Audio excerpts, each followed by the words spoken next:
Story సంచలనం సృష్టిస్తుంది. తనను మోసం చేసి మరో మహిళా కానిస్టేబుల్తో వివాహేతర సంబంధం పెట్టుకున్నారని, తనను హత్య చేయాలని కుట్ర చేస్తున్నారంటూ కలెక్టరేట్ ముందు ఓ బాధితురాలు ఆందోళనకు దిగింది. నల్గొండ టాస్క్ ఫోర్స్ ఎస్ఐ జ్వాల మహేందర్ ఓ మహిళా కానిస్టేబుల్తో వివాహేతర బంధం పెట్టుకున్నాడని భార్య ఆరోపిస్తుంది. ఎస్ఐ మహేందర్కు జ్యోతికి ఇదివరకే పెళ్లై 3 సంతానం ఉన్నారు. అయితే ఎస్ఐ ఓ మహిళా కానిస్టేబుల్తో వివాహేతర బంధం కొనసాగిస్తూ వేరే కాపురం పెట్టాడని కలెక్టర్ ముందు వాపోయింది. ఇద్దరూ కలిసి తనను తన పిల్లలను చంపాలని చూస్తున్నారంటూ బోరున విలపించింది. తమ కుటుంబం మొత్తానికి కారుణ్య మరణానికి అనుమతి ఇవ్వండి లేదా తనకు న్యాయం చేయాలని వేడుకుంటుంది బాధితురాలు జ్యోతి. తనకు న్యాయం జరిగేంత వరకు దీక్ష చేస్తానని స్పష్టం చేస్తుంది ఎస్ఐ జ్వాల మహేందర్ భార్య జ్యోతి. నువ్వు ఇంత పాపం చేసిన నువ్వు అబద్ధం చెప్పాలంటే ఇప్పుడు మనం పెళ్లి చేసుకున్నాము, మన మనసు వస్తాలని ఏం లేదు కదా. మరి అట్లుండదు ప్రపంచంలో మస్తు మంది విడిపోతూనే ఉంటారు, మస్తు మంది అయితేనే ఉంది. ప్రపంచంలో అట్లా నడుస్తుంది. ఆయనతో ఒకసారి అని ప్రూఫ్స్ పంపించాను, నేను కూడా చూస్తా. ఎవరిదని? మా హస్బెండ్ తోటి మీ ఇద్దరికి సంబంధించిన ప్రూఫ్ చెప్పాను. నేను 1,00,000 సంవత్సరాలు ఇప్పుడు కాదనేది, నేను 1,00,000 సంవత్సరాలు చెప్పినా నాకు ఉండడం ఇష్టం లేదు. ఇప్పుడు ఈయన ఉండడం కాదు, ఈయన లేకముందు కూడా చెప్తానే ఉన్నా. నేను ఈయన ఉన్నాడు, ఈయనతో పాటు చేసినా అని చెప్పట్లేదు. నేను ఈయనతో పాటు ఉన్నా లేకపోయినా కూడా నేను గత 8 సంవత్సరాల నుంచి కూడా నాకు నీతో పాటు ఉండడం ఇష్టం లేదంటే హస్బెండ్ గా కొన్ని సంవత్సరాలుగా నేను ఆయనతో కలిసి ముట్టుకోకుండా పట్టుకోకుండా ఒకే ఇంట్లో కొన్ని సంవత్సరాలు కూడా కావాలంటే ఫోన్ చేసి అడుగు. నాకు అనవసరం ఈ విషయాలు కానీ మరి అదే చెప్తాను. ఇప్పుడు ఏమంటారు? మరి మంది సంసారం ఆగం చేసినావు కదా, మంది సంసారాలు ఆగం చేసినావు. మీరు నా సంసారాన్ని ఆగం చేస్తా నేను చెప్పేది. నేను నీ భర్త దగ్గరికి నేను ఎత్తి ఖచ్చితంగా రాలేదు. అట్లనే చెప్తారు ఎవరైనా. గో ఆడవాళ్ళు ఒక్క అబద్ధం కూడా చెప్తలేదు నీకు.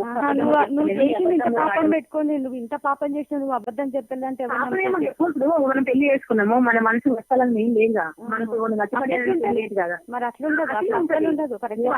ప్రపంచంలో మస్తు మంది విడిపోతూనే ఉంటారు, మస్తు మంది అయితేనే ఉంది. ప్రపంచంలో అట్లా నడుస్తుంది. ఆయనతో ఒకసారి అని ప్రూఫ్స్ పంపించాను, నేను కూడా చూస్తా. ఎవరిదని? మా హస్బెండ్ తోటి మీ ఇద్దరికి సంబంధించిన ప్రూఫ్. నేను అక్కడికి అసలు దాన్ని నన్ను ఏమైనా చేయొచ్చు, మీరు నాకు నమ్మకం లేదు.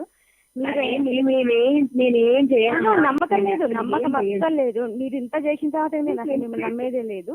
ప్రూఫ్స్ పంపించండి, అవి నేను చూస్తా ఒకసారి. ప్రూఫ్స్ పంపించాలి నీకు? ఎందుకు పంపించు? నా ఫ్యామిలీని నా హస్బెండ్ ని నా నుంచి దూరం చేసి నా మగుడు ఉంచుకొని నువ్వు చేస్తున్నప్పుడు మరి నేను అది నిజమా కాదా నేను కనుక్కోవాలి కదా.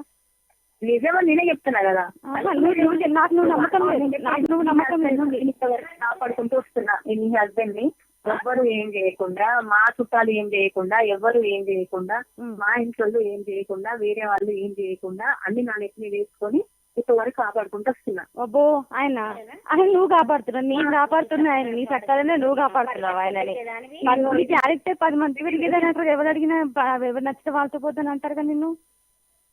అవునా? అవును, ఎవరైనా అట్లనే వచ్చింది. అట్లా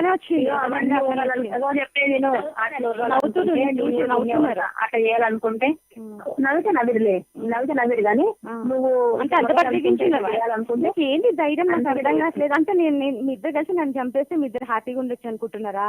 నేను ఎవరు చంపాలనుకుంటలే. అదే మరి చెప్పింది చావు చావు చావు మాట్లాడతావా? మరి ఫస్ట్ పెళ్లి చేసుకున్న దానికి ఎంత ఉండాలి? నేను ఇవ్వట్లేదు కదా దాన్ని. నేనేమంటలేను కదా. నామగుడ్డ ఎగేసుకుంటే ఇంకా అనలేదేంటి? నామగుడ్డ ఎగేసుకుని పోయి అనలేదేంటి? నామగుండ ఎంత వేసుకొని పోయి ఇంకా నాకు అన్యాయం చేయలేదంటే నామగుండ దగ్గర ఏడ చెల్తుంది. ఇవన్నీ చెల్లవు. నువ్వు మోసుకొని నీ బతుకు నీ మొగుడు వచ్చితే నీ మొగుడు నీ కోసం ఆరాటపడుతుండు.